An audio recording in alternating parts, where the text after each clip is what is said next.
Bienvenue encore à tous qui nous ont rejoints ce matin. Nous avons célébré Dieu déjà de tout notre cœur avec toutes nos voix.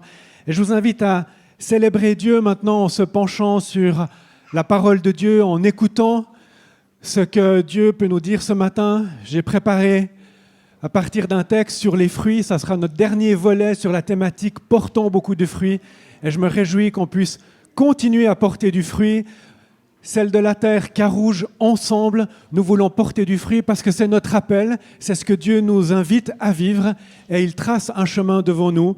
Et comme Richard l'a dit au début de ce culte, nous sommes dans une nouvelle étape ensemble et nous voulons fixer nos regards sur Dieu pour vivre ces différents pas. Oui, portons beaucoup de fruits, à l'image de ces grappes de raisin sur ce cep bien chargé. Cette thématique s'est faite en fait exactement pendant les dates de vendange. J'étais chez un vigneron jeudi soir et puis il m'a dit qu'il a commencé les vendanges le 25 août sur le coteau de Bernay et qu'il les a terminées vendredi. Donc les fruits sont récoltés. Merci. Les fruits au niveau du vignoble sont récoltés. Les fruits dans nos cœurs sont à récolter pour le royaume. Et je me réjouis que l'on puisse voir le résultat de la récolte. Dans le monde visible, je me réjouis de voir le résultat des raisins qui ont été cueillis. Dans le monde spirituel, je me réjouis de voir le résultat de ces fruits que nous portons ensemble et qui vont nous permettre de continuer de rayonner, de célébrer la vie et d'avoir un impact sur cette ville. Prions. Seigneur notre Dieu, merci, parce que tu es l'alpha et l'oméga, et en toi, nous nous confions. Ce matin encore, je prie que tu ouvres nos oreilles, nos cœurs, à ton esprit, que tu ouvres notre intelligence, nos émotions, à ce que l'on puisse recevoir de toi tout ce que tu as l'intention de nous transmettre et de nous communiquer ce matin. Seigneur, merci de continuer de souffler au milieu des chaises, au milieu de qui nous sommes, pour ta gloire.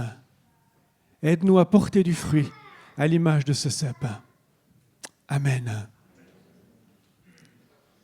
Le cep, c'est Jésus, et nous sommes les sarments fixés sur ce cep. C'était la grande partie de cette thématique sur Jean 15. Ensuite, on a continué avec le psaume 1, et aujourd'hui, on va voir un passage dans Galates. J'aimerais vous lire cette histoire qui s'est passée il y a environ un mois. Une personne d'une église évangélique en Valais écrit ceci. En faisant la queue hier à la Migros, dans la zone d'entrée de la boulangerie, pour avoir des petits pains frais, j'ai entendu une conversation entre un couple de retraités âgés devant moi. Ils parlent de quoi commander dès que ce sera leur tour. Ils voulaient manger 2 petits pains, 2 jus de fruits, 2 tasses de café et déguster cela sur place. La dame a demandé à son mari s'il lui restait assez d'argent parce que c'était leur dernier sou et ils doivent attendre 2 semaines pour le prochain paiement de leur pension. L'homme a dit « Pour toi, j'ai toujours assez.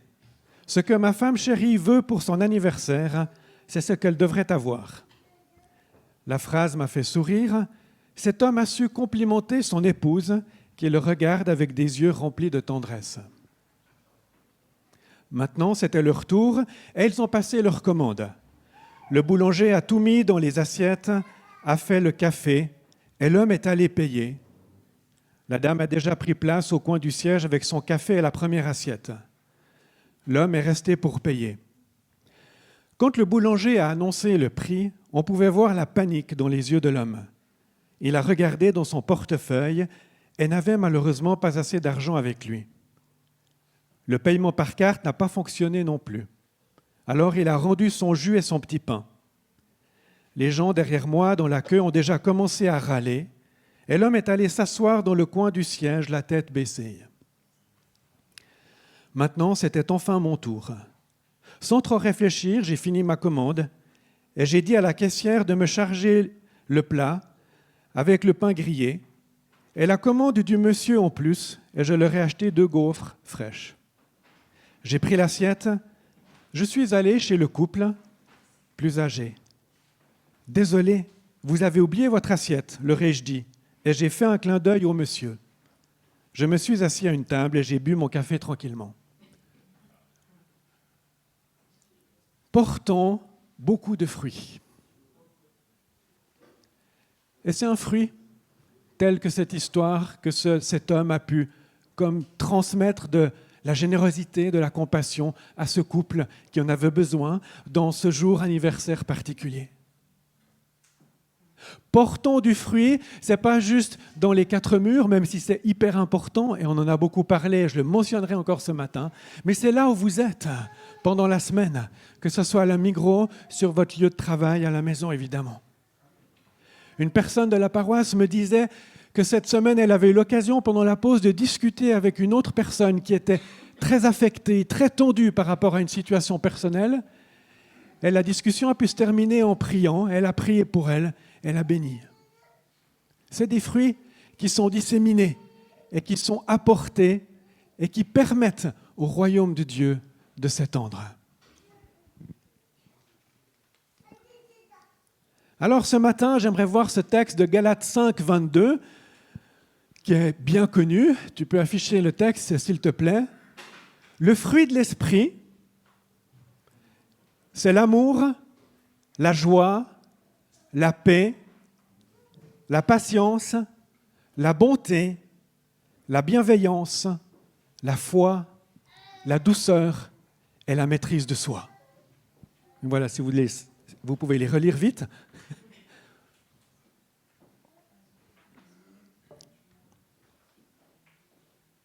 Sommes-nous prêts à porter du fruit? Jésus ne les décline pas d'une manière très précise, si ce n'est « aimez-vous les uns les autres ». Et puis là, Paul, dans un autre texte, alors qu'il écrit aux églises en Galatie, eh bien, il donne une description du fruit de l'esprit. Et il montre toutes ses facettes, comme les baies sur une grappe de raisin. L'amour, la joie, la paix, la patience. Et bien sûr, je pourrais presque commencer une nouvelle série en m'arrêtant sur chaque mot. Et je pense qu'il est important de prendre chacun de ces mots et de voir comment on peut, pour chacun d'entre nous, les mettre en action, les laisser émerger de nos vies pour être en bénédiction les uns pour les autres là où nous nous trouvons. Se plonger en Dieu pour le connaître, se plonger en Dieu pour l'admirer, pour le contempler, se laisser émerveiller par toi, comme on vient de le chanter, c'est prendre le temps de découvrir chacune de ces facettes du fruit de l'esprit.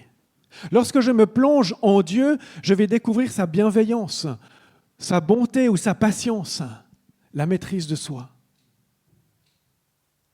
Et je ne peux pas juste faire l'économie de vivre intensément ma relation avec Dieu pour me laisser transformer et porter du fruit. Oui, je peux afficher ce verset sur l'armoire dans ma chambre ou à la salle de bain, ça sera déjà pas mal, mais si ça n'intègre pas ou n'informe pas mon cœur ou mes tripes, mon intelligence, ça va rester comme lettre morte. Prenons un mot ce matin, pendant quelques instants, la douceur. Lorsque l'on parle du fruit de l'esprit et de vivre à l'image de Christ, est-ce que c'est la douceur qui vous vient en premier? La douceur, il y a plusieurs définitions, je ne vais pas parler celle qui convient à la nourriture, mais dans le Robert, il est marqué « Douceur, c'est une qualité morale qui porte à ne pas heurter autrui de front, à être patient, conciliant et affectueux. » La douceur est une des facettes, une des choses que Jésus nous a laissées. Regardons quelques textes dans l'évangile de Matthieu. Et en tout cas, 3 fois, ce mot est mentionné. Et là, tu peux montrer les 3 textes aussi. Nous avons Matthieu 5, 5, au début du sermon sur la montagne, qui dit « Heureux ceux qui sont doux, car ils hériteront la terre. » Est-ce que lorsque vous pensez à l'héritage possible, probable, éventuel que vous recevrez et que vous partagerez avec vos frères et sœurs, est-ce que c'est la douceur qui vous vient en premier lieu par rapport à cette éventualité? Et pourtant, Jésus dit, « Heureux sont ceux qui sont doux, car ils hériteront la terre. » C'est encore bien plus qu'un bout de terrain ou qu'une maison ou quelques meubles éventuels. Ceux qui sont doux hériteront la terre. Plus tard, dans l'évangile de Matthieu, toujours, il est dit « Acceptez mes exigences et laissez-vous instruire par moi, car je suis doux et humble de cœur, dit Jésus, et vous trouverez le repos de votre âme. » Jésus lui-même est doux et humble de cœur. Oui, il nous demande, il nous instruit, il nous suggère fortement de le suivre. Il donne même un commandement, comme on l'a vu dans Jean 15, « Aimez-vous les uns les autres ». Mais il dit, cela vient d'un cœur doux et humble, tel que lui est. Lui-même vit cette douceur, a développé cette qualité, si on peut dire ainsi, alors que dans le sein de Dieu, en tant que Père, Fils et Saint-Esprit, cette qualité se répand, se vit. En fait, j'avais envie d'arriver au troisième, parce que j'aime bien celui-là. Dans Matthieu 21, au verset 5, c'est le moment où Jésus entre à Jérusalem une semaine avant d'être crucifié, et il entre sur un ânon, la foule crie, et il y a cette parole de Zacharie qui est reprise et qui dit « Dites à la fille de Sion, voici ton roi qui vient à toi, plein de douceur, et monté sur un ânon, le petit d'une ânesse. »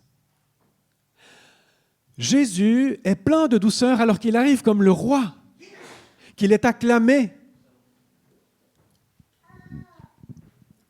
Dans un dictionnaire biblique, la définition de la douceur dit ceci, « La douceur suggère la soumission d'un juge qui, au lieu d'exiger la peine exacte requise par la stricte justice, cède aux circonstances qui appellent la clémence. » C'est-à-dire que ce roi qui vient, qui pourrait exiger des humains, qui pourrait leur prononcer une condamnation à cause du péché qui les éloigne de Dieu, lui, il vient en tant que roi. Et il ne va pas donner cette condamnation aux hommes, mais il va la prendre sur lui pour que les êtres humains soient sauvés, pour qu'ils reçoivent la paix, pour qu'ils reçoivent non ce qu'ils méritaient, mais la grâce d'être libres de vivre avec Dieu. Et donc, ce roi qui vient sur un ânon, il marche avec plein de douceur, parce que ce n'est pas lui qui exige ce qui aurait dû être demandé à l'être humain qui est mauvais, qui est pécheur, mais il vient pour se mettre à la place, pour donner la grâce et le pardon des péchés aux hommes et aux femmes. Voici ton roi qui vient à toi, plein de douceur, et monté sur un âne.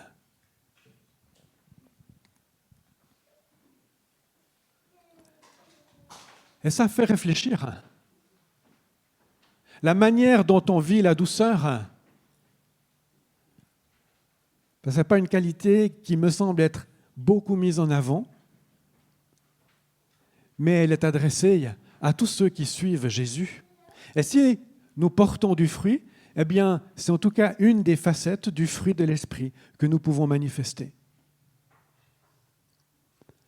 Et c'est drôlement intéressant de voir que ce mot est utilisé plusieurs fois par Paul, pas simplement ici dans Galates 5, 22, le texte qu'on a lu avant, mais quelques versets plus loin, dans Galates 6, 1, Paul dit « Si vous surprenez quelqu'un en faute, vous qui êtes spirituels, redressez-le dans un esprit de douceur. » Donc il ne dit pas « oubliez » ou « ne dites rien », mais non, confrontez, redressez, mais avec un esprit de douceur. C'est-à-dire non en exigeant la faute ou en tapant dessus la personne, mais en l'aidant à voir et en faisant grâce comment vivre et comment redresser et vivre avec grâce et avec clémence. La douceur est une des qualités demandées pour mettre des responsables à la tête d'une église, selon ce que Paul écrit à Tite. Que votre douceur soit connue de tous les hommes, ou dans Éphésiens 4, 2, en toute humilité et douceur, avec passion, supportez-vous les uns les autres dans l'amour. Alors, il y a plein d'autres termes, mais je m'arrête un petit peu sur la douceur pour essayer de mettre cette facette en avant. Douceur ne veut pas dire mièvre qui accepte tout, mais douceur vient avec une intention de bénir, de faire grâce tout en aidant à marcher à la suite de Christ.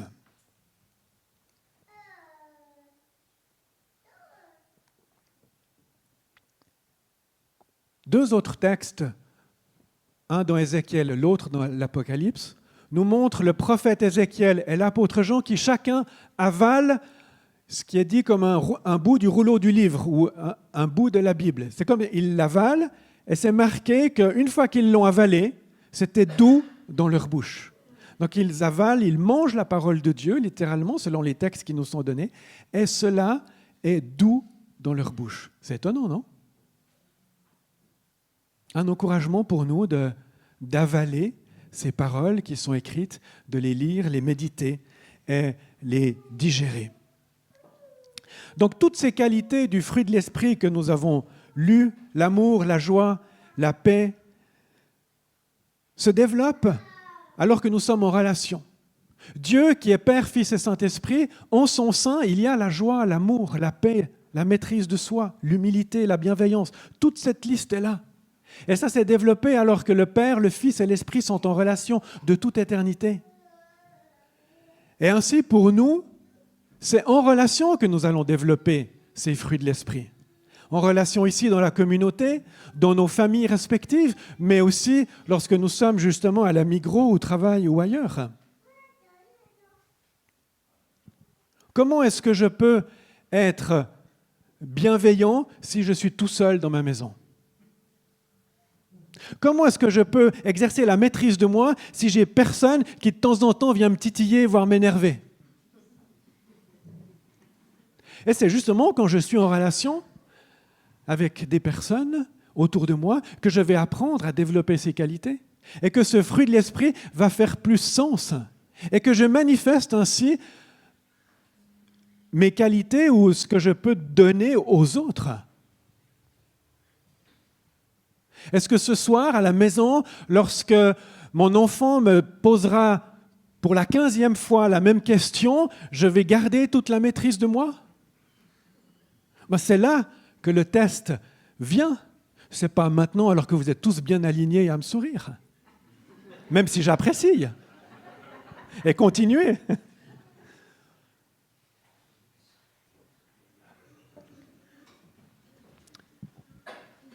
Et c'est là qu'on voit que ça devient plus compliqué parce que comment est-ce que je gère la maîtrise de soi? Comment est-ce que j'apprends? Est-ce que tu peux mettre le slide suivant, s'il te plaît? Je vais reprendre ce schéma que j'ai déjà pris une ou deux fois, que j'appelle la cuve de notre cœur, image qui est donnée par Paul Goulet, un pasteur. Et la cuve représente mon cœur, elle représente la partie consciente et inconsciente de qui je suis. Nous savons tous que nous avons une partie inconsciente en nous.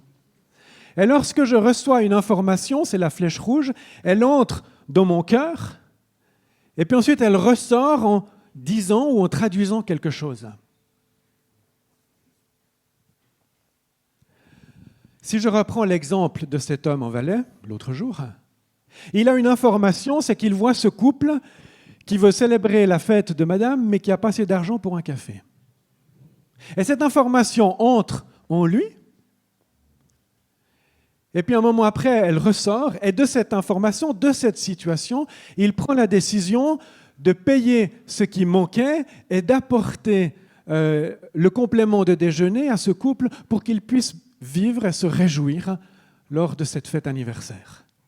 Il exerce de la compassion, de la générosité, de la bienveillance auprès de ce couple âgé. Tu peux mettre le slide suivant, s'il te plaît? Dans notre inconscient, il y a toutes sortes d'expériences, bonnes ou négatives, en fonction de ce que nous avons vécu. Et on n'en est pas tout le temps conscient, mais ce que nous recevons, ce que nous exprimons, souvent a passé à travers ce filtre. Et alors je reprends la même information. Un homme à la Migros entend cette discussion d'un couple qui a envie de s'acheter un café, enfin voilà, je ne refais pas toute l'histoire. L'information passe en lui, ça ressort, et cet homme se dit, bon, eh bien, chacun se débrouille dans notre monde. Moi, j'en ai assez bavé, donc qu'il se débrouille, je prends mon café et je vais ailleurs.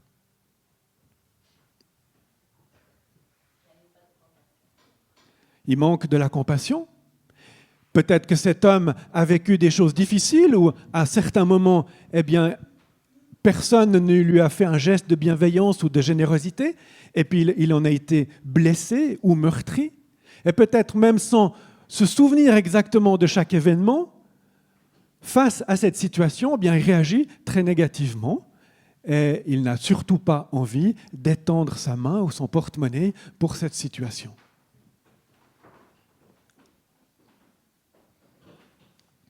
Tu peux montrer le slide encore suivant. Et la question, maintenant, c'est de savoir comment est-ce que le fruit de l'esprit peut davantage se développer dans mon cœur ou dans ma cuve pour qu'un certain nombre de ces moins deviennent des plus. Pour qu'un certain nombre de ces choses qui peuvent empoisonner ma vie ou donner une interprétation négative à certains événements ou certaines situations puissent être transformées et me permettent de davantage développer le fruit de l'esprit. Et c'est justement quand je suis en lien ou quand je suis avec d'autres que cela va se manifester. Parce que c'est quand je réagis ou quand d'autres me renvoient la manière dont je réagis que je peux commencer aussi parfois à me poser des questions.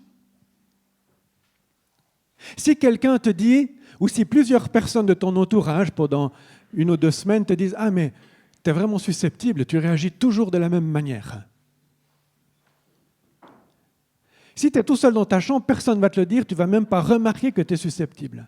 Mais tout à coup, en contact avec d'autres, c'est un peu le miroir que tu reçois, puis tu peux peut-être t'énerver, mais si 3, 4, 5 personnes te le disent, tu peux peut-être faire un virage et commencer à te poser la question, mais qu'est-ce qui occasionne cette réaction de susceptibilité chez moi? Et ensuite, demander au Saint-Esprit d'éclairer, ou demander à une des personnes qui a osé te rendre ce feedback, pourquoi elle dit ça, qu'est-ce qu'elle a perçu, et ensuite cheminer pour voir peut-être de quelle situation ou de quelle émotion il y a besoin de prendre conscience et de faire de la place pour que Jésus nettoie ta cuve, pour que peut-être par rapport à une situation ou une autre, tu aies besoin de vivre un temps de pardon, un temps de guérison, un temps où le Saint-Esprit, oui, nettoie la cuve de ton cœur.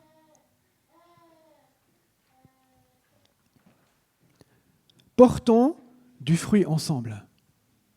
Le but, c'est de pouvoir porter du fruit selon cette thématique, d'avoir ces grappes qui comme débordent, parce qu'elles sont attachées au cep et parce que Jésus est là au centre et donne comme la sève, l'esprit qui nourrit et qui nous permet de porter davantage de fruits. Tu peux mettre le dernier slide, s'il te plaît. Et nous arrivons, j'ai mis ce slide parce que marcher par l'esprit, conduire par l'esprit, vivre par l'esprit sont 3 termes qui sont utilisés dans Galates 5 autour du verset 22. Paul ne se fait pas d'illusions. Par nos propres forces, on ne va pas arriver très loin. Oui, on peut faire un peu des efforts, mais finalement, c'est par l'esprit qu'on va pouvoir guérir, qu'on va pouvoir être transformé dans notre cuve intérieure pour pouvoir bénir et apporter du bon à la Migros, au travail et dans l'Église. C'est la clé. Marchez par l'esprit et vous n'accomplirez pas les désirs de votre nature propre. Ce texte de Galates 5, 22 qui fait la liste du fruit de l'esprit est juste après 3 versets qui font toute une liste de choses qui sont complètement le contraire. J'ai prêché là-dessus le 21 mai, vous pouvez toujours aller voir et entendre ce que j'ai dit. Je ne vais pas refaire toute la liste, mais toutes ces choses comme l'immoralité, comme la jalousie, comme les querelles, comme l'excès de nourriture, etc., que Paul souligne, eh bien, prennent de la place dans nos vies et ont besoin d'être nettoyés pour faire de la place au fruit de l'esprit. Je ne peux pas à la fois être impatient, qui est dans la première liste, et patient, qui est dans la deuxième liste. Mais si je laisse l'impatience prendre de la place, c'est difficile pour la patience de prendre sa place. Et vous voyez, c'est un peu comme des flux. Si j'augmente en patience, eh bien, naturellement, l'impatience devrait diminuer. Parfois, il y a des soubresauts, ça fait mal, mais on se dit, bon, il y a encore du travail à faire. Saint-Esprit, aide-moi, parce que je vois ma limite ou mes limites. Ou la bienveillance par rapport à la dureté. La dureté de cœur, c'est quelque chose de terrible. Et pourtant, combien de fois on peut faire face à la dureté? Et Dieu nous invite à transformer cette dureté. Mais qui peut transformer la dureté? Si je pense à un mur qui est dur, j'ai besoin de l'esprit qui le bouscule. Et peut-être qu'il l'enlève d'un coup, mais bien souvent, c'est comme par petites touches, jusqu'à ce que ce mur ne soit plus dur ou n'existe plus, et que la bienveillance puisse couler et bénir les personnes qui vivent autour de moi au quotidien ou que je croise de temps en temps. Portons beaucoup de fruits ensemble, c'est une belle image que Jésus nous laisse. J'ai envie que ça soit une réalité toujours plus dans notre réalité. Et je suis très heureux qu'ensemble aujourd'hui, Paroisse Celle de la Terre et Paroisse de Carouge, vivions une nouvelle dynamique. Et je pense qu'avec nos différences aussi, on va s'exercer à porter encore plus de fruits. Vous avez une culture, nous avons une autre culture, elles ne sont pas si différentes que ça, mais tout de même, par moment, il faudra s'ajuster, et c'est avec le fruit de l'esprit que l'on va s'ajuster les uns avec les autres, que ce soit au niveau de 2 personnes ou peut-être d'un groupe par moment. Mais réjouissons-nous, parce que si on s'ajuste les uns avec les autres, c'est pour porter du fruit. Et c'est pour chacun d'entre nous ressembler toujours plus à Christ. Pour qu'en communauté, nous puissions rayonner et célébrer la vie. Rayonner et multiplier. Parce qu'aujourd'hui, la salle est pleine. Donc, cette multiplication doit venir, va continuer de se développer. Ensemble. Seigneur notre Dieu, merci parce que tu es là. Merci parce que c'est toi qui as donné cette image du cep et des sarments qui portent beaucoup de fruits. Seigneur, fais-nous grâce de pouvoir porter du fruit aujourd'hui, demain et dans les temps qui viennent. Fais-nous grâce de pouvoir oser faire face à nos incohérences, à nos incapacités, à nos limites, à pouvoir te les remettre et demander que par ton esprit, nous puissions progresser, avancer, que par ton esprit, nous soyons restaurés et bénis pour être en bénédiction les uns pour les autres.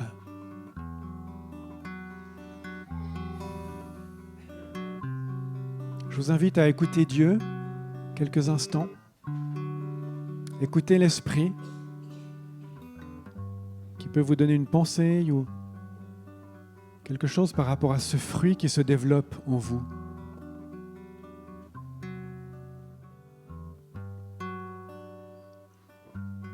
Merci Seigneur pour ce que tu déposes dans nos cœurs. Merci pour ta grâce et ta bienveillance à notre égard, pour ta douceur. Merci Seigneur parce que tu oses aussi nous révéler, nous confronter par moments et continue de le faire afin qu'on puisse grandir en maturité les uns avec les autres. Oui Seigneur, nous souhaitons porter beaucoup de fruits ensemble. Accorde-nous la grâce de le vivre. Sans toi, nous ne pouvons rien faire, mais par ton esprit, nous pouvons avancer et progresser. Merci pour ce que tu vas continuer de donner, de transmettre et d'opérer au milieu de nous. Amen.